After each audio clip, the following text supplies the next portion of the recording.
Hello student, আশা করি তোমরা ভালো আছো। গোল্ডেন আই ইনস্টিটিউশন চ্যানেলে তোমাদের সবাইকে স্বাগত। আজ আমি তোমাদের 2026 সালের মাধ্যমিকের জন্য বাংলার সিরাজউদ্দৌলা নাটক থেকে সাজেশন প্রশ্ন দিয়েছি।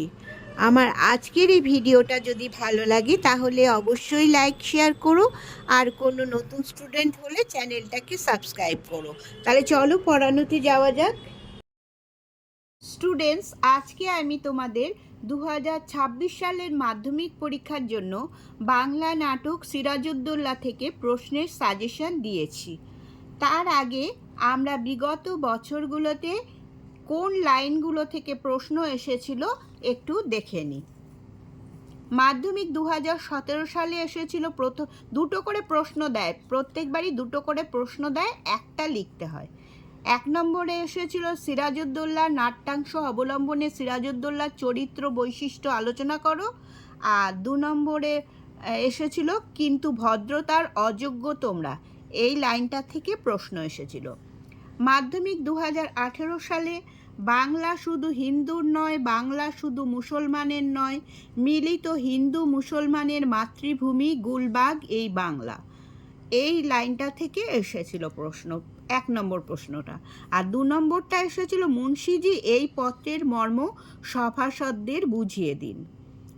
2019 সালে এসেছিল মাধ্যমিকে 1 নম্বরে এসেছিল বাংলার এই দুর্দিনে আমাকে ত্যাগ করবেন না, এই লাইন থেকে প্রশ্ন। আর 2 নম্বরে এসেছিল ওখানে কি দেখছো মূর্খ, বিবেকের দিকে চেয়ে দেখো। আর মাধ্যমিক 2020 সালে এসেছিল 1 নম্বরে এসেছিল দরবার ত্যাগ করতে আমরা বাধ্য হচ্ছি জাহাপনা, এই লাইনটা থেকে। আর 2 নম্বরে এইবার হয়তো শেষ যুদ্ধ। 2021 সালে তো মাধ্যমিক পরীক্ষা হয়নি, 2022 সালে মাধ্যমিক পরীক্ষা এসেছিল 1 নম্বরে বাংলার ভাগ্যাকাশে আজ দুর্যোগের ঘনঘটা, তার শ্যামল প্রান্তরে আজ রক্তের আলপনা, এই লাইনটা থেকে। আর 2 নম্বরে এসেছিল ওকে ওর প্রাসাদে পাঠিয়ে দিন জাহাপনা, ওর সঙ্গে থাকতে আমার ভয় হয়। 2023 সালে মাধ্যমিকে এসেছিল এই মুহূর্তে তুমি আমার দরবার ত্যাগ করো। আর 2 নম্বরে বাংলার মান, বাংলার মর্যাদা, বাংলার স্বাধীনতা রক্ষার প্রয়াসে আপনারা আমাদের শক্তি দিয়ে বুদ্ধি দিয়ে সর্বরকমে আমাকে সাহায্য করুন, এই লাইনটা থেকে এসেছিল। এবার 2024 সালে এসেছিল তোমাদের কাছে আমি লজ্জিত, এই লাইনটা থেকে। আর 2 নম্বরে জানি না আজ কার রক্ত সে চায়। স্টুডেন্টস, বিগত বছরগুলোর প্রশ্নগুলো দেখার কারণ হলো এইগুলোতে দেখা যাচ্ছে কোনো প্রশ্নেরই রিপিট হয়নি। আমি তাই সাজেশন প্রশ্ন সেভাবেই তৈরি করেছি। হ্যাঁ, এবার তাহলে সাজেশন প্রশ্নে চলে যাই। মাধ্যমিক 2026 বাংলা নাটক সিরাজউদ্দৌলা থেকে সাজেশন প্রশ্ন। 1 নম্বর প্রশ্ন, জাতির সৌভাগ্য সূর্য আজ অস্তাচলগামী, কোন জাতির কথা বলা হয়েছে? জাতির সৌভাগ্য সূর্য আজ অস্তাচলগামী বলার কারণ কি?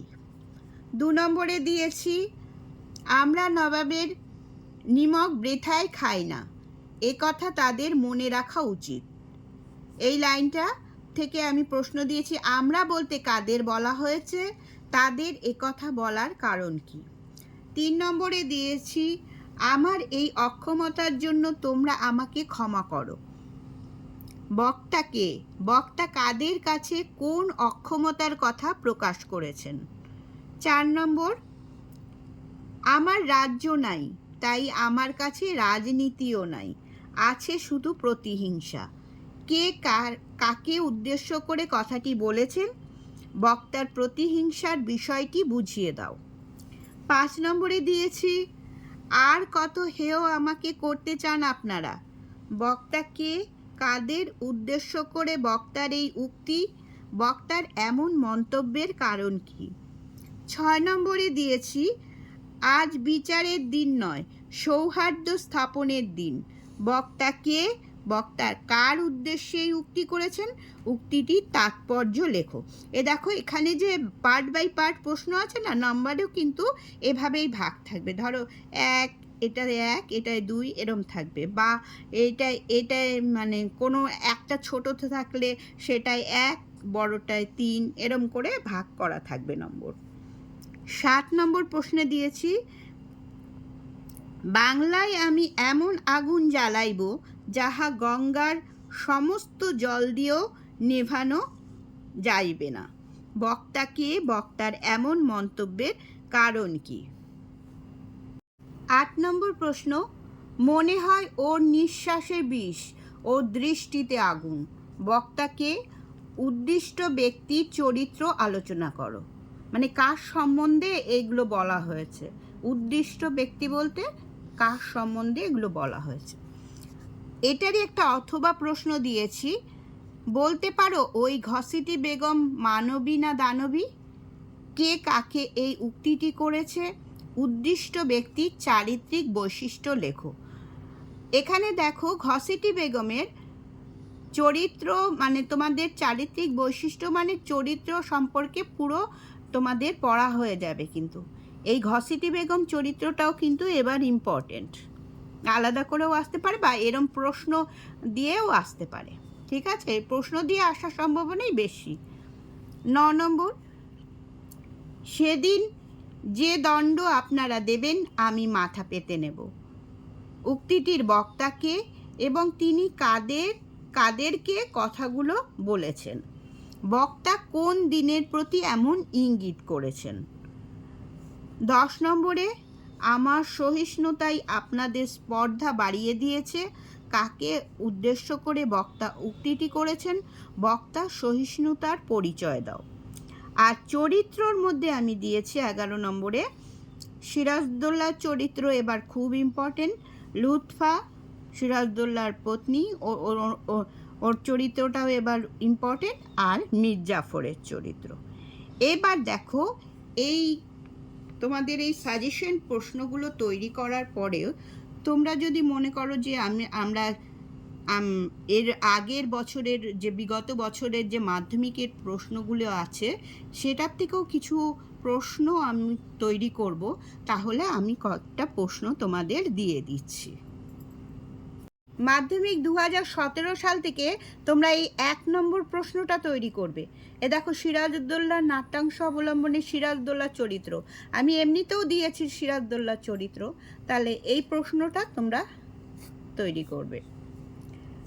এবার মাধ্যমিক 2018 থেকে এটাও এই 1 নম্বর প্রশ্নটা, এটা দেখো এটার সাথে মিল আছে কিছুটা, কারণ সিরাজদৌল্লার চরিত্রটা তৈরি করলে তোমরা এই চরিত্রটাও, এইটাও সিরাজদৌল্লার চরিত্র, কিন্তু এটা সিরাজদৌল্লার চরিত্রর মধ্যে যেগুলো মানে এই লাইনটার সঙ্গে যুক্ত সেই স্ট্যান্জাগুলোই এইখানে লিখবে, বক্তার কি চারিত্রিক বৈশিষ্ট্য প্রতিফলিত হয়েছে। ঠিক আছে, এই জন্য আমি এটা দুটো দিয়েছি। 2019 সালের মাধ্যমিক থেকে দিয়েছি, বাংলার এই দুর্দিনে আমাকে ত্যাগ করবেন না। এটা পড়ে রাখবে, কাদের উদ্দেশ্যে বলেছিল, কি জন্য বলেছিল। হ্যাঁ, তারপরে এই কোন দুর্দিনের কথা বলেছিল, এই 1 নম্বরটা। এবার 2020 থেকেও এই 1 নম্বর প্রশ্নটাই বেশি ইম্পর্টেন্ট। দরবার ত্যাগ করতে আমরা বাধ্য হচ্ছি জাহাপনা। ওই যে এর সঙ্গেও যুক্ত আছে, কিন্তু 2019-এর 1-এর সঙ্গে এই প্রশ্নটাও যুক্ত আছে। পরপর এই ঘটনাগুলো, বইটা খুব ভালো করে রিডিং পড়বে, তাহলেই বুঝতে পারবে কোন প্রশ্নের পরে কোন প্রশ্ন কোনগুলোর সাথে মিল আছে। ঠিক আছে, 2022 সালে এটাও তৈরি করতে পারো, তোমরা দেখে রাখবে ভালো করে। এটা 23 থেকে আমার এই প্রথমটার সঙ্গে আগে মিল পাবে তোমরা, এইটা তোমরা নিজেরাই লিখতে পারবে। আর যদি তৈরি করতে হয় তাহলে এই 2 নম্বর প্রশ্নটা তৈরি করবে। আর 2024 সালে এইটা করতে পারো, জানি না আজ কার রক্ত সে চায়, আছে না, পলাশী রাক্ষসী পলাশী, ওই ওই লাইনটার থেকে আরও একটু আগের লাইন আছে, কিন্তু মাধ্যমিকে দেখো খুব ছোট্ট করে ওরা মানে দিয়েছে প্রশ্নটা। ঠিক আছে স্টুডেন্টস, তাহলে আজ এই পর্যন্তই। তোমরা সবাই ভালো থেকো।